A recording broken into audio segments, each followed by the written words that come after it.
E estes são os assuntos do vídeo de hoje. Exército prepara cela em meio à investigação da PF sobre generais. E aqui eu vou mostrar como foi sensacionalista essa manchete. Israel prende 8 funcionários da agência da ONU por ligação com Hamas. Procuradoria-Geral da República alega má-fé e cobra retomada de julgamento bilionário contra a JF. Lula evita a visita de chanceler da Ucrânia por 6 meses, mas recebe ministro russo pela segunda vez. A ditadura russa, obviamente. Bolsonaro fica em silêncio em depoimento à PF, e aí eu vou explicar o porquê. Diplomacia lulista acha uma vitória aliar-se com o Irã, Venezuela e o Hamas. O PT está amedrontado com manifestação convocado por Bolsonaro, diz Rogério Marinho. Então, estes são os assuntos do vídeo de hoje. E se você já gostou, eu peço que deixe o seu like para aumentar a relevância do vídeo nas plataformas. Peço também que compartilhem nas suas redes sociais e também nos seus grupos de WhatsApp para a gente sair da bolha e alcançar novos públicos. Entrando nos assuntos do vídeo de hoje, começando com a matéria da Folha de São Paulo que fala o seguinte, um título bem sensacionalista. Exército prepara a cela em meio à investigação da PF sobre generais. Avanço de apurações sobre plano de golpe do Estado levou o Comando Militar do Planalto a fazer ajustes em prédio. Quando você lê essa manchete, que o Exército prepara a cela em meio à investigação, primeiro, a gente já entende que vai ter uma prisão ou prisões estão na iminência de acontecer. Bom, primeiro, se isso é verdade, como que eles sabem disso? Ou isso é pura especulação, é aquela manchete sensacionalista para colocar sob pressão, inclusive, generais e o próprio Bolsonaro que fizeram depoimento hoje. Será que é para isso? Para pressionar essas pessoas, deixarem tensas?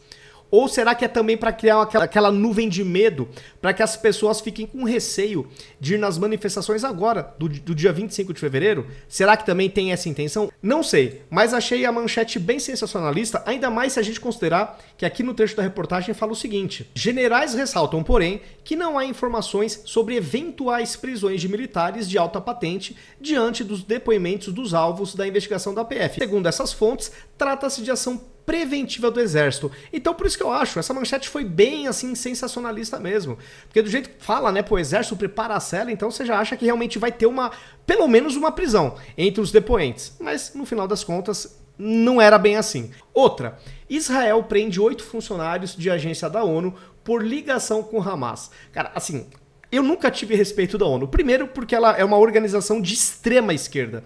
De extrema esquerda. É que a esquerda mundial, ela é muito organizada, tá? Então, esses órgãos tipo ONU, OMS, de fato, na minha opinião, são meios inteligentíssimos da esquerda para tentar interferir na gestão dos países com representação popular via eleição. Porque a ideia no médio e longo prazo, para mim, é tirarem poder dos presidentes eleitos. Porque vão começar a ter pautas globais e aquele país que não aderir vai ser achincalhado, vai ter toda a orquestração da imprensa internacional. Então eu enxergo na ONU, na OMS, todos esses organismos aí globalistas, de fato, uma estratégia muito inteligente da esquerda para criar pautas que de forma falsa eles vão falar que é consenso mundial e os países vão meio que ser constrangidos, obrigados a seguirem essas pautas, ou pelo menos parte dessas pautas, deixando o governo eleito, ainda mais se for de direita,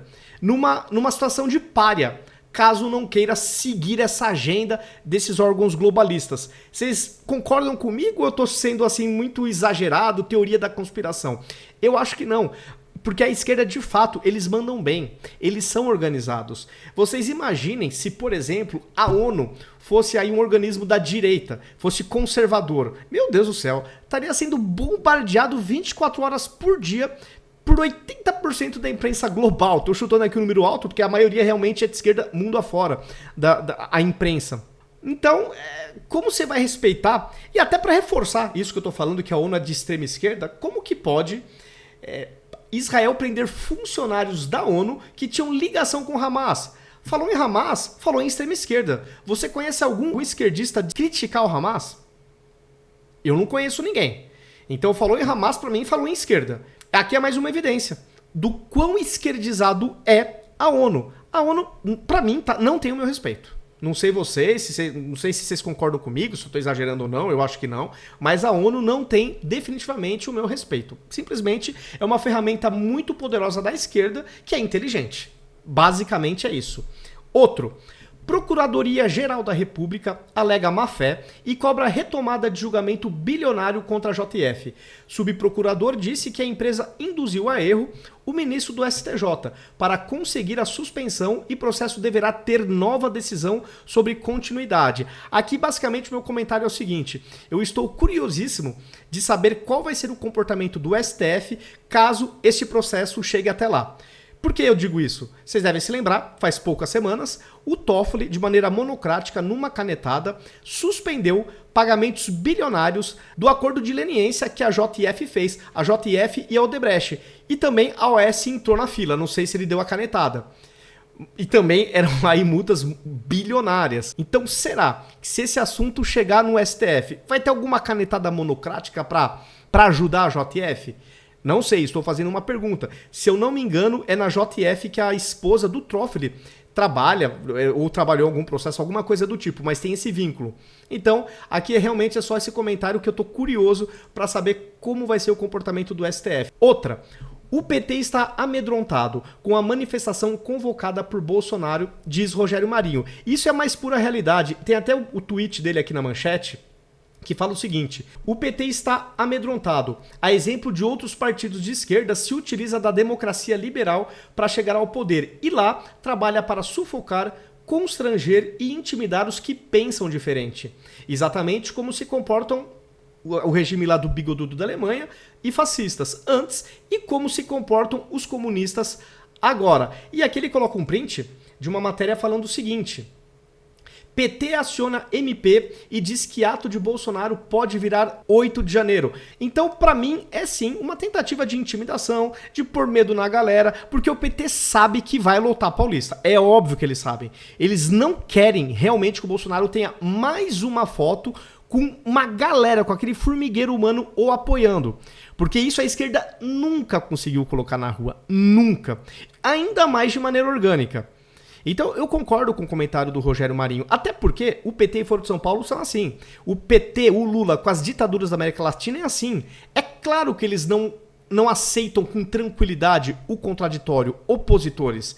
Quando não existia Bolsonaro, quem era chamado de fascista naquele teatro das tesouras era o FHC, eram os tucanos. Eles eram chamados de fascista. Para vocês verem o nível da intolerância quando existe um adversário. E isso porque o PSDB é centro-esquerda no máximo. Jamais é um partido de direita. Jamais. É centro-esquerda. Mas ainda assim, naquele teatrinho, chamavam eles de fascista. Então, é muito autoritarismo. É pouco apreço pela democracia, na minha opinião.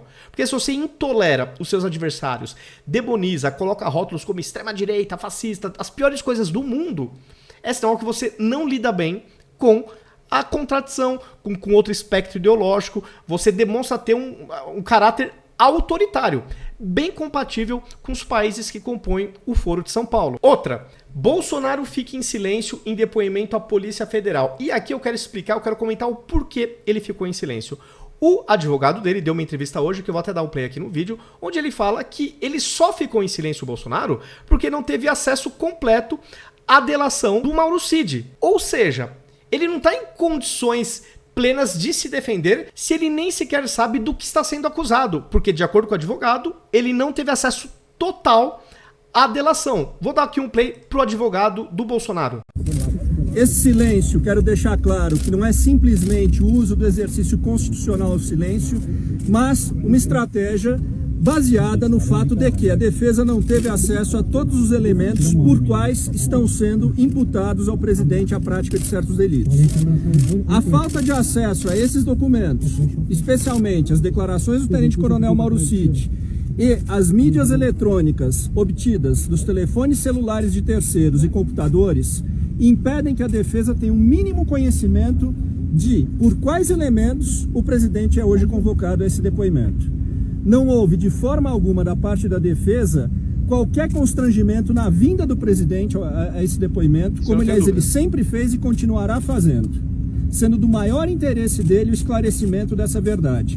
Que fique claro, o único motivo pelo qual fez uso do silêncio foi dado ao fato dele responder hoje a uma investigação semissecreta.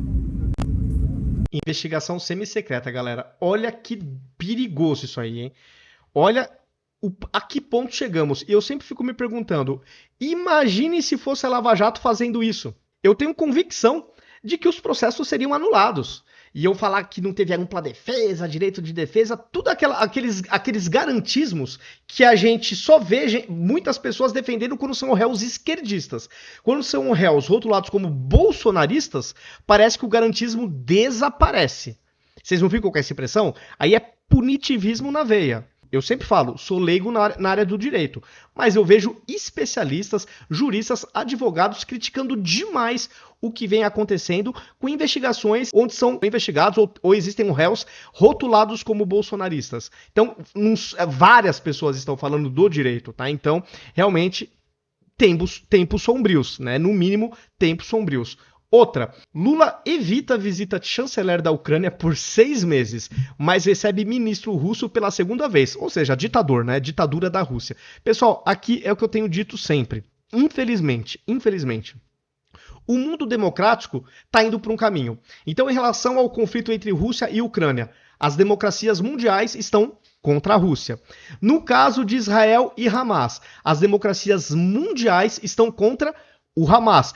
Eles fazem algumas críticas pontuais no contra-ataque de Israel, mas no mérito as democracias estão apoiando Israel. O que a gente vê em contrapartida? O governo brasileiro do Lula, do PT, passando o pano para o Hamas, historicamente fez diversos elogios ao Hamas, principalmente o Celso Amorim, que é o assessor especial do Lula para assuntos internacionais. Já tem artigos dele, se não me engano tem um livro também dele falando bem do Hamas, tá? E no caso de Rússia e Ucrânia, obviamente o governo brasileiro, o governo petista, está assumindo o lado pró-Rússia. Então o mundo democrático está indo para um caminho e o Brasil está antagonizando. A gente está cada vez mais se afastando das democracias e estamos sendo elogiados e bajulados por tiranos. Então já foi ditador de Cuba, Venezuela, da Rússia. Esses daí estão aplaudindo o que o Brasil vem fazendo. E eu fico preocupado porque o meu medo é o seguinte. Esses conflitos eu acho que assim, tá longe de acabar. E cada vez mais o Brasil vai estar se aproximando e fazendo uma sinergia com esses países não democráticos. Justo Lula, né, que a imprensa, parte do judiciário fala que veio para salvar a democracia, é mesmo. Um salvador da democracia que é bajulado por tiranos, isso é um amante da democracia? Não parece contraditório? Para mim, me parece muito contraditório. Enfim, mas para mim são narrativas, né? Nada mais do que narrativas. E para finalizar, eu quero repercutir esse artigo do J.R. Guzzo, que a manchete já é boa. Diplomacia lulista acha uma vitória aliar-se com o Irã, Venezuela e Hamas. Vamos passar rapidamente por esse artigo. O desastre que o presidente Lula acaba de impor ao bom nome do Brasil nas suas relações internacionais é um desses casos de erro cometidos com a intenção de errar. A determinação de errar de novo e a ilusão de que o erro é um acerto. É com certeza um sinal de mau tempo para o Brasil na sua convivência com o resto do mundo. Os comentaristas, especialistas e analistas que nos instruem a respeito do assunto dão a impressão de que levam a sério a política externa de Lula. E é isso uma garantia a mais de piora para o que já está muito ruim. Essa política externa, entre aspas, não existe. O que existe é um esforço do governo para reproduzir lá fora o que imaginam fazer aqui dentro. Acham que estão construindo o socialismo na sociedade brasileira. Estão achando, em consequência, que também precisam empurrar o Brasil para o purgatório dos países, sobretudo das ditaduras, que se opõem ao capitalismo. Não tem nada a ver com os interesses da população brasileira. É uma anomalia.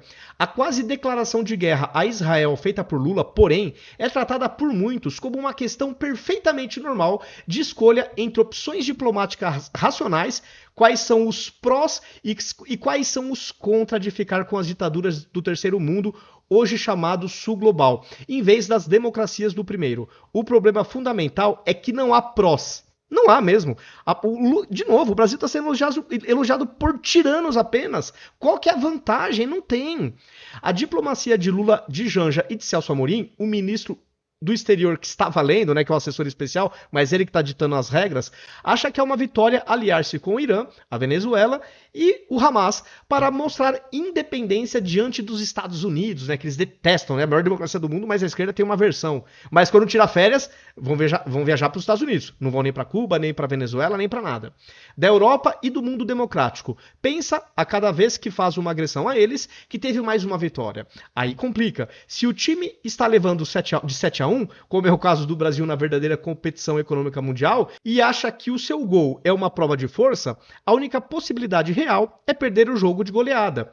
A política externa do Brasil voltou aos anos 50, quando a prioridade, em vez de atender aos interesses nacionais, era alinhar-se ou com os Estados Unidos ou com a Rússia, com o mundo das liberdades políticas, civis e econômicas, ou com o mundo em que o Estado é o ente supremo. Lula, em suas miragens de liderança mundial, Prêmio Nobel da Paz e a invenção de um Brasil imaginário capaz de influir no mundo com uma população largamente analfabeta e sem produzir um único chip, colocou o país ao lado das ditaduras, do atraso econômico e culto à pobreza. Nos momentos mais agitados de sua estratégia mundial, acredita-se habilitado, e muita gente acredita com ele, a obrigar o mundo rico a fazer concessões ao Brasil e aos parceiros do Sul Global, dos BRICS e de outros ectoplasmas. Não se explica de forma coerente, claro, quais são exatamente essas concessões e por qual razão prática os Estados Unidos e outros países achariam um bom negócio atender às exigências de Lula. Estariam com medo de um boicote do Brasil, do Congo belga ou da faixa de Gaza? É por aí que se vai.